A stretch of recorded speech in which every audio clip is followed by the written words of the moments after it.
Cuando pensamos en 1492, lo normal es que nos vengan a la cabeza nombres como Colón, los Reyes Católicos, las conquistas. Pero, ¿y si la historia de verdad, la que más nos ha afectado, no estuviera en los palacios, sino, por ejemplo, en los campos de cultivo? Hoy vamos a darle una vuelta a cómo se formó nuestro mundo moderno, basándonos en la increíble investigación del periodista Charles Seaman. Y para empezar, vamos con una idea que, bueno, de primeras puede sonar un poco a locura.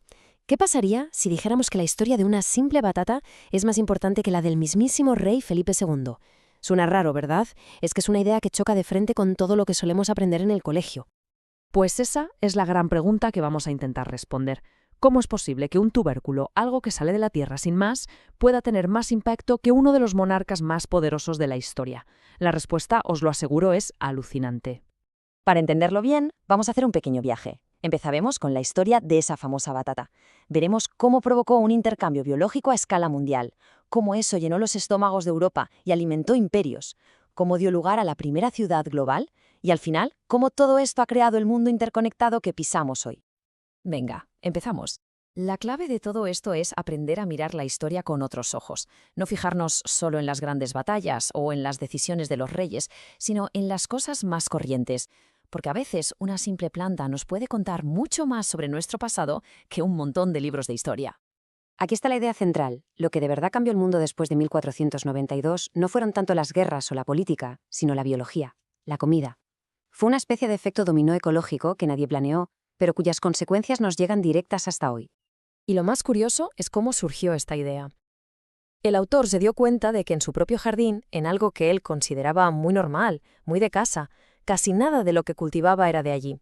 Era como un puzzle de plantas de todo el mundo. Su jardín era, en realidad, un registro vivo de la globalización, un pequeño mapa del mundo que habría sido impensable hace solo unos siglos.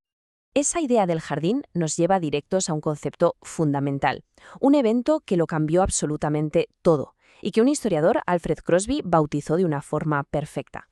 El intercambio colombino.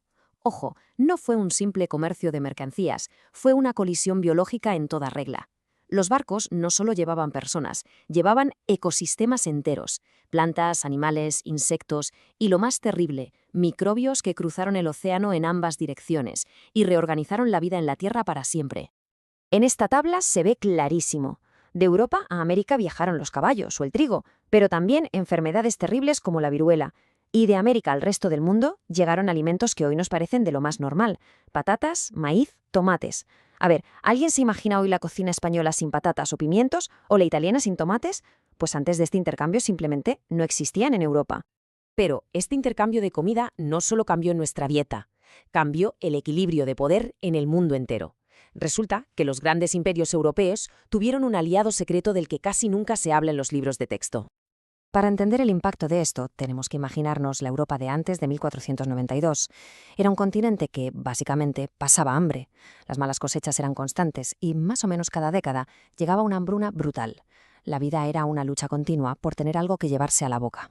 Y de repente, todo cambió. Llegaron la patata y el maíz de América, cultivos que eran mucho más resistentes y producían muchísima más comida. Y así, casi de la noche a la mañana, las hambrunas empezaron a desaparecer. Con la barriga llena, la población en Europa se disparó. Y toda esa gente se convirtió en la mano de obra, en los colonos y en los soldados que permitieron a los imperios europeos expandirse por todo el planeta. Esta nueva conexión global no solo se vio en la comida, también creó un fenómeno que hoy nos parece muy moderno: la ciudad global, multicultural. Pero la primera de todas no surgió donde nos imaginamos. Si pensamos en una ciudad cosmopolita, un crisol de culturas, nos vienen a la mente en Nueva York, Londres, París, las grandes capitales de hoy. Pero la historia nos tenía guardada una buena sorpresa.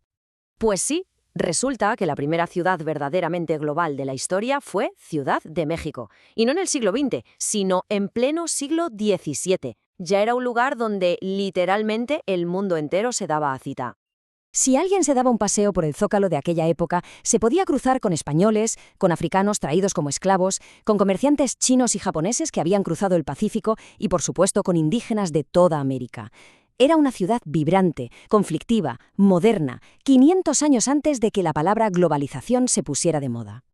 Y, claro, todo este ir y venir de especies tuvo una consecuencia ecológica brutal a largo plazo, una con la que convivimos todos los días.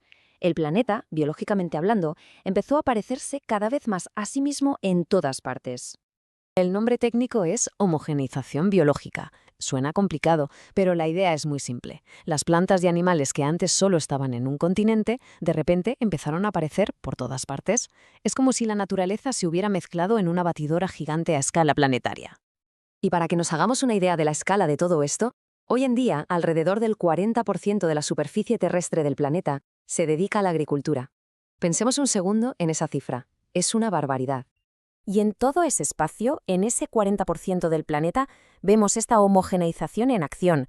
Se puede viajar de los campos de trigo de Estados Unidos a los de Argentina o de los maizales de Italia a los de China y ver paisajes agrícolas que son casi idénticos. Todos son herederos de ese gran intercambio que empezó en 1492. Muy bien. Y ahora la pregunta del millón. ¿Por qué es importante entender todo esto hoy? Pues porque esta historia oculta, esta historia de cosas y no de reyes, nos da una perspectiva completamente nueva para entender los problemas de nuestro tiempo. Cuando hoy hablamos de inmigración, de comercio global, de si debemos depender de productos que vienen de la otra punta del mundo, nos puede parecer que son problemas muy de ahora. Pero la realidad es que son debates que llevamos teniendo desde hace 400 años. Los dilemas que tenía la gente en la Ciudad de México del siglo XVII se parecen, y mucho, a los nuestros. Y aquí está la gran lección. La historia no es solo una lista de reyes y de fechas para memorizar. Es entender estas fuerzas invisibles, estas corrientes de comida, de biología, que nos han moldeado. Si no las entendemos, es como intentar navegar en un océano inmenso sin mapa ni brújula. Y terminamos con esta idea final para reflexionar.